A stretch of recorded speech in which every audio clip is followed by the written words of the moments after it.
and welcome to Wendy's garden on Thursday the 9th of April 2020.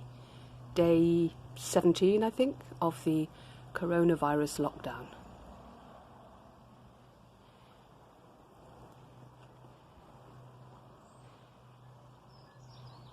Near the back door we have some pyracantha, which will have lovely flowers on it soon, and next to it is a trachelospermum, which will also have beautiful white flowers on it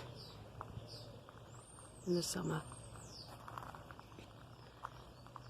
This is the pond, which normally has 30 to 40 frogs mating in it. This year, for some reason, we only had about a dozen, but they've left plenty of frog spawn.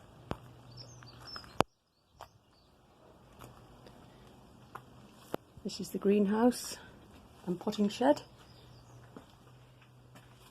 And here are some cuttings I've taken, which I hope are all rooting nicely.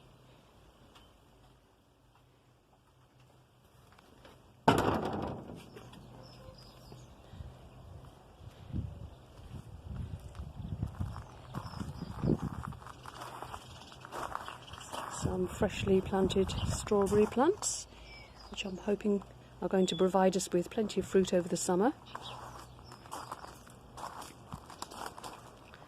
And here is a Fat's hedera, which normally flowers beautifully and looks very healthy, but parts of it are looking a bit sad at the moment. I've sawn a few branches off, but hoping the rest might recover.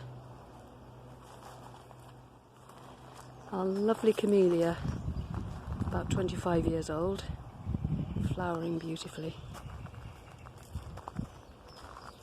Next to the camellia is a cherry laurel, Prunus loricerasis ottolucan, with its lovely flower spikes all ready to come out when the camellia has finished.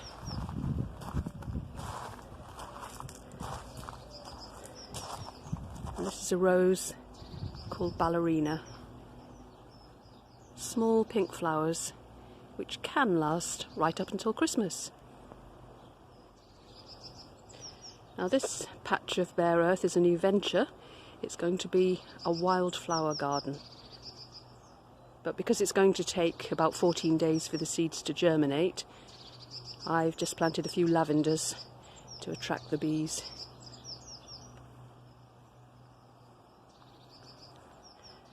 A lovely contorted hazel, which has lived in a pot for many years and seems very happy. And here is my hedgehog and insect hotel. Don't know if it's actually attracted any hedgehogs, but I think it probably gets a lot of insects. Up against the fence is Photinia red robin, which did suffer when the fence was blown down on top of it during the recent storms, and we had to leave it a few weeks because there was also a flood down here. But it seems to have done quite well. Lots of nice red growth, so fingers crossed that it will survive. Lovely golden Philadelphus, which is going to have fragrant white flowers quite soon. And next to it is another Philadelphus, which will also have lovely fragrant flowers.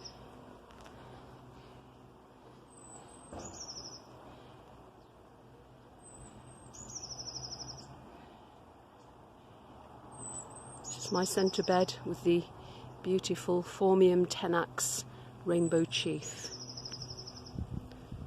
Still working on planting the back of it.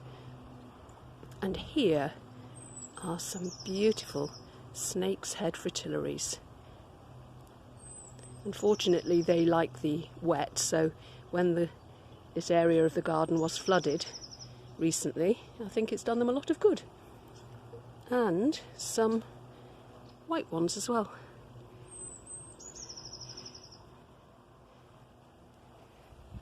And then some sedums, growing up from having flowered beautifully last year. Now I want to show you one of the best things in the garden, which is an Amelanchier, which is in full flower at the moment. A bit difficult to get the full beauty of it. And its white flowers are coming down like snow at the moment. In the autumn it has beautiful red leaves. And here's my cat Alfie, who always likes to know what's going on. This is a bit of a wild area with lungwort and lots of pots around the edge. This is an interesting spirea called Joseph's Coat, which has 3 different colours of flowers: red, white and pink. This is an unusual tree, and I've totally forgotten what it's called because I lost the label, but it has very interesting flowers on it. Some garden waste ready for collection or composting. More pots with sedums and various bedding plants.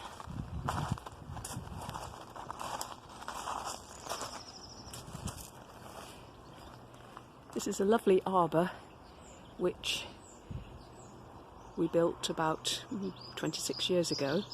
I wanted it to be covered quite quickly in foliage, so I planted an evergreen honeysuckle called Henry Eye and some jasmine, but it's been taken over a bit. I call it the monster. And finally, little alpine bed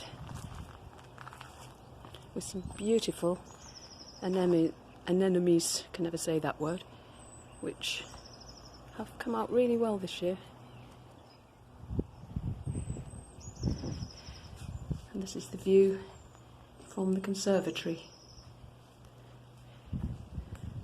And going round by the pond again.